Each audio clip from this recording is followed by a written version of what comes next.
Hello everyone, today in this video we will discuss how to fix SIM card not working or network error after software update on Samsung Galaxy A36. Let's start the video. First of all, restart phone, open quick settings panel, so just swipe down and click on this power icon and click on restart.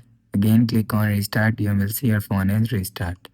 After restarting, enter your phone pin and you will see your problem is solved. But if it not solved, go to app library and go back and remove SIM tray.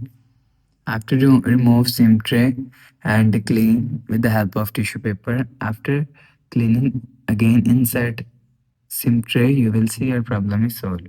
But if it's still not solved, click on settings app. Now in setting, scroll down and click on general management.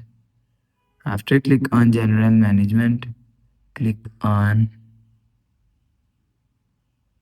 reset and click on reset mobile network settings and click on reset settings. Enter your phone pin, click on continue and click on reset. You will see your problem is solved. After the process, go back to home screen. So that's how you can fix SIM card not working or network error after software update on Samsung Galaxy A36. If you like the video, please subscribe. Thanks for watching.